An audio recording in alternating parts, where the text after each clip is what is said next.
Magic works in subtle and mysterious ways, so don't judge a spell book by its cover. Many of the spells in Dungeons & Dragons 5th edition don't look terribly special at first glance, but there's a few spells that definitely shouldn't be underestimated, and we're going to talk about why. My name is Monty Martin. And I'm Kelly McLaughlin. And we are the Dungeon Dudes. Here on our channel, we discuss everything Dungeons & Dragons, including guides for players and advice for dungeon masters. We air new videos every Thursday, so please subscribe so that you never miss an episode. On today's show, we're going to be taking a look at 5 spells in D&D 5e, which have been really underrated by players and dungeon masters alike, and have actually really surprised us with their potency in our own games. So, let's get casting. As always, we aren't ranking these spells in any particular order. We're just going through them by spell level in alphabetical order. And of course, there's tons of other spells that are underrated in D&D 5e. We've just picked 5 to talk about today. And we've picked these 5 spells because time and time again, we've seen our friends and fellow players use them in unique and interesting ways at our own table, bending what we thought they were capable of in and out of combat. But at first, when we first thought of them, we were like, why would you ever take this spell? And then they turn out to be completely amazing. So with that, let's take a look at the first spell we're going to talk about today, and that is Aid. Aid is a 2nd level abjuration spell available to clerics and paladins, and you can find it on page 211 of your player's handbook. It's not a bad pickup for bards either. When you cast Aid, you choose 3 creatures that you can see within 30 feet of you. Those creatures are filled with resolve, gaining 5 additional hit points, and their hit point maximum is increased by the same amount of hit points they gained. Might not seem too special on the surface, but then you realize that Aid has a duration of 8 hours and does not require concentration. So that means that Aid lasts through a short rest and for your entire adventuring day. So your hit point maximum is increased by that amount for the entire day. Yeah, and when you upcast Aid, the 3 creatures that were targeted gain an extra 5 hit points per level of the spell increased. So if you cast Aid using a 5th level spell slot, the 3 creatures you target with it gain 20 hit points. And those hit points last through the entire adventuring day. If the creature later takes damage, they can be healed back up above their regular hit point maximum because the Aid spell is giving them a brand new hit point maximum, as if their constitution score had actually been increased. So if you've been searching through the pages of the 5th edition Player's Handbook, wondering, where's the spell that buffs my hit points? This is it. And I think the misconception here is that when you first read it and you see that it increases your hit points by 5, my first thought was always, well, that's going to be pretty useless at higher level play. As soon as things are doing 20 or 30 damage per hit, what use is 5 hit points going to have? But a lot of people don't consider the fact that using these spells at higher spell levels can have a major impact on the game. Even still, casting Aid using a 5th level spell slot on a 20th level character is like giving that character a +1 bonus to their constitution score for the purposes of calculating their hit points.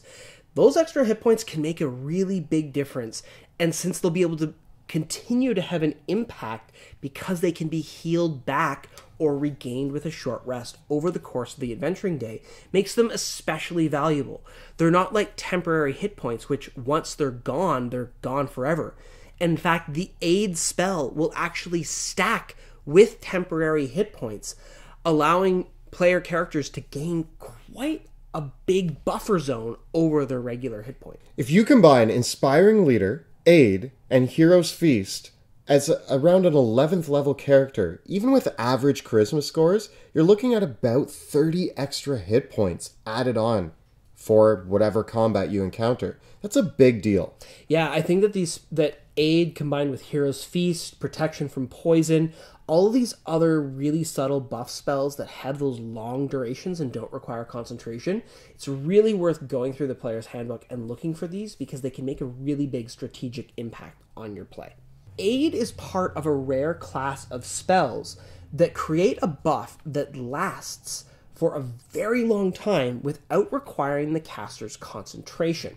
I really like this tactic because this is a proactive approach to your party's defenses. Spells which increase your AC or grant temporary hit points often don't last for the entire duration of a battle, but the aid spell continues to provide a benefit throughout the entire adventuring day, one that scales quite nicely and can be combined with a wide range of other awesome effects. It's definitely not a spell that you should underestimate. The second spell that we're going to be looking at today is Enlarge Reduce. This is a second level transmutation spell available to sorcerers and wizards. And it's a very unique spell because it can be cast both on a creature or an object, and it has two modes, enlarging or reducing. So it's a little bit of a Swiss Army knife of the spell because it can be used against an enemy, on an ally, or as a utility to enlarge or reduce the size of an object. The effect lasts for up to 1 minute, and it does require your concentration while Enlarge Reduce is in effect. You can choose an item or object that isn't being worn or carried, and if you're targeting an unwilling creature, they can make a Constitution saving throw to try to negate the effects. If the target is a creature, everything that it is wearing and carrying is enlarged with it, or reduced with it as appropriate. When you enlarge a creature or an object, its size doubles in all dimensions, so it moves from a medium to large, large to huge size category, and its weight increases by a factor of 8. Whereas reducing goes the other way. Its weight is reduced to 1/8 of normal, and it is halved in all dimensions, and reduced to a smaller size category as well. The spell also affects any weapon attack made by the creature that has been targeted. If they are enlarged, they get to add a d4 to their weapon attack's damage. And if they were reduced, that means that they subtract a d4 from the damage. An enlarged creature gets advantage on strength, ability checks, and saving throws, but not attacks. And a reduced creature gets a disadvantage on those same checks. Again, not disadvantage on attacks, just on ability checks and saving throws. So this seems on paper to be a pretty middling buff or debuff spell. Either getting a little bit of extra weapon damage and some advantage on strength checks, or a little bit of reduction to a creature's damage output. But that's really selling the spell short in terms of the enormous utility that it offers to a group of adventurers. The amount of options that you have at your disposal where things could be made easier in puzzles or various situations where making something bigger or smaller could actually have a huge impact on solving the puzzle. I think of a scenario where a character who is very dexterous needed to jump across several gaps and do a whole bunch of maneuvers, but the whole party needed to actually get across in order for this to work. So the sorcerer, being not very dexterous or able to jump or move very well, actually cast Reduce on himself so that he could fit into a backpack and be carried. This allowed the dexterous character to put the sorcerer on their back and hop around, making all of the acrobatics checks needed to pass this deadly trap area with the sorcerer being safe as well. Yeah, even though the sorcerer might weigh 160 pounds, well, when your weight is reduced to 1/8 of normal, it's pretty easy for that strength 10 rogue to pick you up and carry you on their back. The other thing that this can be really useful for is all those times where the dungeon master's like, you see a statue of solid gold, but it's 10 feet tall and weighs 800 pounds, so you'll never be able to get it outside the room. And then you cast Reduce on it, so you can carry it outside the room. You'll have to keep casting it repeatedly to carry it out of the dungeon. But that does mean that those objects that weigh a lot can be very easily moved by the party that uses Reduce to shrink it down in size. There are so many different uses for this. I'm even thinking of scenarios right now. You need to cross a fast-flowing river that's 10 feet deep, and you cast Enlarge on one of your characters so that they grow bigger, like your paladin just carrying the party across, because now he's like 10 feet tall and can just hold his head above and walk across the river. If you got that 10-foot pole that just is slightly out of reach, enlarge it, and now it's a 20-foot pole. I've seen some players get really creative with this and take a 400-pound boulder, reduce it down to a 40-pound shot put, have the barbarian throw the 40-pound shot, and then while it's in midair, the spellcaster stops concentrating on reduce, causing the flying object to now be an impromptu siege weapon. Similar to that, you could also ready an action to cast Enlarge when the barbarian throws a smaller rock and have that rock turn into a boulder. Yeah. And then there you have another impromptu siege weapon. I wonder if you can use Enlarge or Reduce on things like vehicles or siege weapons. So you could have a siege weapon that's all loaded and ready to fire and enlarge it and then fire the ammunition. Would that work? I don't know. That seems to be up to DM interpretation to see how that should go. It seems to be that the magical nature of the spell means that all those things of like the laws of physics and conservation of momentum are probably going to need to be ignored because it is magic. Exactly how that plays out, though, is really up to the DM to decide. Any character that is 160 pounds or less, which definitely includes any halfling or gnome, can be picked up with Mage Hand if they're reduced because their weight goes down to about 20 pounds. Which is enough for the Mage Hand to lift. And then you don't need to take the fly spell. You can just float around on your beautiful hand. That's funny. So could you be a gnome wizard that casts your own Mage Hand and picks yourself up with your own Mage Hand and takes you around where you need to go? Yes. Enlarge Reduce. Best spell in the game. I love it. That's so creative. And combining that with other spells and effects, that seems really fun. Yeah. The next spell that we're going to be looking at is Sleet Storm, which is a 3rd level conjuration spell. Well loved by battlefield controllers, but often overlooked by the blasters because it's not Fireball. The spell is available to druids, sorcerers, wizards, and Tempest Domain clerics, and you can find it on page 276 of the player's handbook. The spell lasts for 1 minute, requiring your concentration. The spell has a range of 150 feet and fills a space that is a 20-foot tall cylinder and a 40-foot radius. Which is a massive 80-foot diameter. This spell is huge in terms of the area it affects. And it fills that whole area with sleet, ice, and snow that make the ground underneath it difficult terrain. And visually, the entire area is heavily obscured, which means that it's filled with a thick fog that prevents creatures from even seeing in front of their faces. If a creature enters this for the first time or starts their turn there, they have to make a dexterity saving throw or fall prone. For those of you following along at home, if that creature falls prone at the start of their turn, they can still then get up with their movement, but they now have to spend half their movement to do so. And if they want to continue moving, they're in difficult terrain, so their movement is halved again, which means that a creature that falls prone and then gets up is only going to be able to progress about 5 to 7 feet away from where they fell over, which means it's very difficult considering the 80-foot diameter of the Sleet Storm for creatures in the middle of it to get out. And in fact, because it is difficult terrain, even if the creatures don't get out, a creature in the middle of the Sleet Storm with a typical speed of 30 feet, it's still going to take that creature 2 or 3 turns to get out, even if they don't fall over the entire time. This is actually a great battlefield control spell because if you have a group of enemies approaching and you need to strategize or hide or get into a better situation, dropping this down where the enemies are just entering on one end and need to pass through the entire spell area, that's going to be a lot of rounds of them slipping and sliding around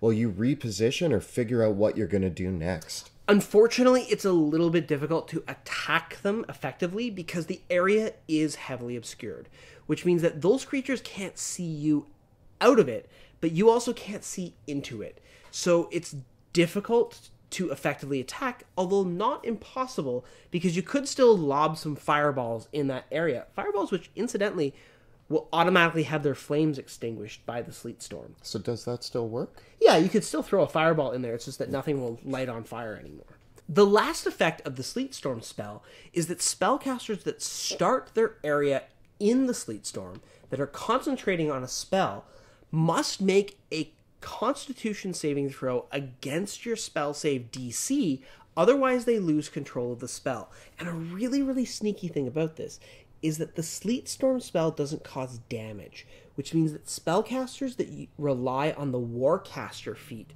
to gain advantage on their Constitution saving throws, they don't get that advantage against a saving throw prompted by Sleet Storm, because Sleet Storm isn't causing damage. So Sleet Storm is often overlooked because blasty spellcasters see it and they say, ooh, a Sleet Storm that I can damage my enemies with. Then they find out it's not really doing a whole lot of damage there, so why take it? It's when you realize that it drastically slows down movement through the spell area, it can nullify spellcasters, it's knocking enemies prone, and if you have other area of effect abilities or spells that you can toss into that area while your enemies are all mixed up in there, it can be a really potent combination to wipe out entire combats. The next spell we're going to be looking at today is Otiluke's Resilient Sphere. This 4th level evocation spell is available to wizards and Oath of Redemption paladins, and you can find it on page 264 of your player's handbook. And man, this is a fun and funny spell. When you cast this spell, a sphere of shimmering force emerges on a creature or object within 30 feet of you that you select. If you choose an unwilling creature, they can make a dexterity saving throw to avoid the effect entirely. Or you can use this spell against an object or a willing creature, such as yourself. When you have Resilient Sphere cast on you, nothing can affect you. Nothing, not physical objects, spell effects, or other energy can pass through the barrier in or out. The creature that is inside the barrier is effectively immune to all damage that originates from outside the barrier, and similarly, it cannot cause any damage to anything outside the barrier as well. The sphere is weightless, and if the creature wants to, they can push against the side of it and roll it at half their speed so that they can move like a hamster ball. It does cost their action to do this, so they will be moving pretty slowly, but they can still roll around a little bit in their sphere. Keep in mind that other creatures can interact with the sphere and pick up the entire sphere if they are capable of lifting that player character or creature or object. Also, if somebody hits the sphere with a disintegrate spell, it destroys it immediately. Otiluke's Resilient Sphere, Otiluke.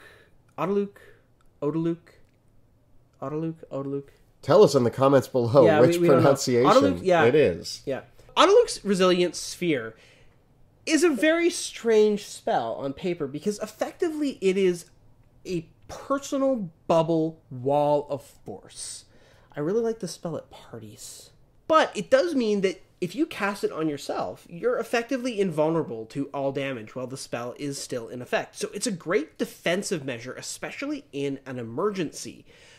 But because you are now immune to all damage while the bubble's in effect, again, it only lasts for 1 minute, and you do have to concentrate on it while it's happening. There's a lot that you can do with 1 minute of invulnerability, even if you can't damage anybody else. For example, if you need to escort an important NPC across a battlefield, might be a good time to put them in a Resilient Sphere so that you can roll them across without any issue of them dying. Just hope that a giant doesn't come along and decide to kick the bubble over the mountains. Yeah, they might not take any damage, but now you have to go looking for that NPC. Could you load somebody in the Resilient Sphere into a siege weapon and fire them over castle walls? I don't see why not. Actually, if you want a good infiltration tactic and somebody has this spell, put the rogue in a Resilient Sphere, load them onto a catapult, launch them over the castle walls. After a minute, that will end, and they're infiltrated into the castle. They might need to be careful on where they land. If they land in the middle of the guard, that's going to be a problem, but it could work. Now, of course, if you needed to capture somebody, you could also cast it on them, trap them in the sphere, pick them up, and run away with them. Yeah, and now they're moving at half speed trying to push against it like a hamster ball, and you can just run up and be like, nah, you're coming with us. Yeah, you've only got a minute to get away with them, but that might be all you need to successfully pull that off. What if you come across a really dangerous hallway that you just feel is trapped? What are you going to do? Pop somebody into a Resilient Sphere, and they go rolling down the hallway. If a trap opens up and they fall into a pool of acid, you just kind of pick them back up out of it. Find a way to scoop them out. That being said, would this work to... Okay, here's a question. Could you use this to walk across lava? Yeah. Would it float? Would you be able to, like, roll it across a lava stream? I don't know. I mean, it's filled with air because obviously the creature can breathe there. So I wonder if it does float, if you can use it to like explore underwater environments or even go under lava or Whether something it like that. floats or sinks, it still could be useful because you could either cross the lava river or explore an underwater cavern. This almost works like water breathing because you can breathe within the Yeah, sphere. a creature inside the sphere isn't suffocating.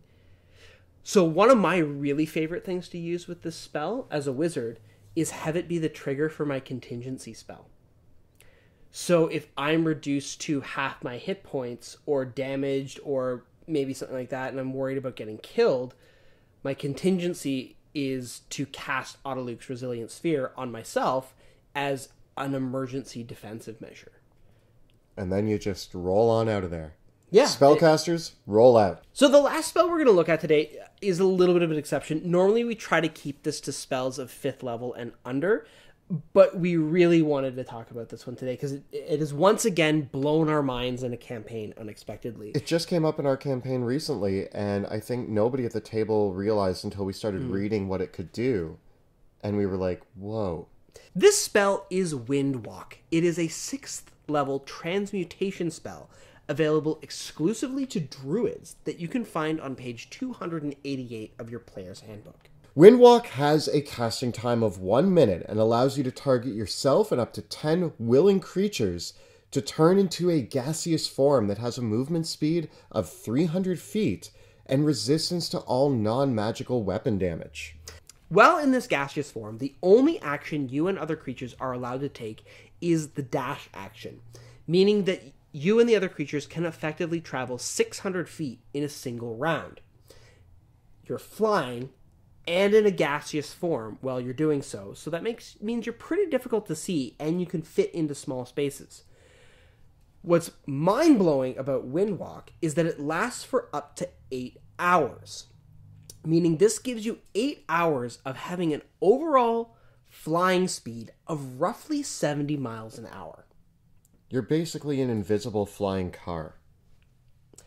This is tremendously useful because in addition to this rapid overland travel speed, while Windwalk is in effect, creatures can spend 1 minute to assume their normal form. And as long as the spell is still in effect, they can later spend another minute to revert back into the cloud form again.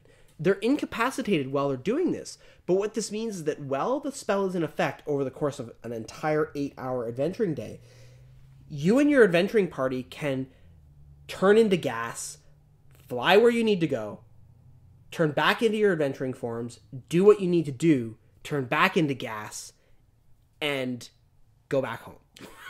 Now, if you want to talk about infiltration tactics, if you need to get into a place that's heavily guarded and get to a secret room in the middle of that camp, why not just turn the entire party into gas, fly on in there, manifest into your real forms in the room that you need to be in, obtain whatever it is you need to obtain, turn back into gas, and fly out. Now, you do have to be a little bit careful with this, because the spell does say that you appear as wispy clouds. So you might not be completely invisible while you're in a gaseous form, but that said, you're still pretty difficult to detect and see, particularly in dark dungeon environments or areas of mist or cloud or natural environments where such things like mist are common anyways. The spell doesn't explicitly say that as a gaseous form you can conform into different shapes, although its use of that language seems to indicate that you might be able to, but it doesn't specify exactly. So I do leave that up to the DM to decide just how visible you are while Windwalk is in effect and just where you can actually get into. But it seems to me like Windwalk has a great utility over the course of the day. Windwalk takes a 6th level spell slot to cast, but I actually think it's pretty worth it for druids to use this considering how much of an impact it can have on an adventure. And every time a druid has cast it, I've always forgotten it exists and been like, oh man, you can use this to just get right inside this tower or castle or cross a massive distance in a single day. In our recent adventure, we were imprisoned. And we still had the ability to cast spells. They had thrown us into a prison cell, and we wanted to get to a room at the top of this tower to talk to somebody, but there was nobody that was willing to obviously let us out of our cells and let us reach the top of the tower, until our druid cast Windwalk. Then we floated through the cell door and just kind of navigated through the whole place and got to where we needed to go. This was a really clever moment because the material component for Windwalk is only a bit of holy water and some flame, which is pretty easy to procure if you have a paladin or cleric in your party and access to a little bit of water. In this specific case, the holy water was made using the tears of the monk in the party. I happened to specify that because of our limited options, my character went into the corner and started crying, which then prompted our druid to say, "Oh my gosh, can I collect your tears?" And I was like, "Sure, I guess so." And he's like, "I know." And then he turned to the paladin, said, "Can you bless this?" We had it blessed. You didn't know where he was going with this. And then he was like, "I now have the material components to cast Windwalk." And the whole thing blew open. It was a little bit of a stretch, I think, but I loved it in the moment, and it was really, really cool. The party ultimately didn't decide to use it to escape, but they could have. So this has been a look at 5 underrated spells in Dungeons & Dragons 5th edition. This is not an exhaustive list, and if you have any other spells that you think are underrated, let us know about them in the comments below. If you're enjoying the show and are curious how you can help support our work, consider checking us out on Patreon. You can follow the links in the description below to find out how. Now also you can check out our live play Dungeons of Drakkenheim, which airs Tuesday nights at 6 p.m. Eastern on Twitch. You can find all the prior episodes right up over here. And we've got many more reviews of all the awesome spells in Dungeons & Dragons 5th edition in our playlist right up over here. Please subscribe to our channel so that you never miss an episode. Thank you so much for watching, and we'll see you next time in the dungeon.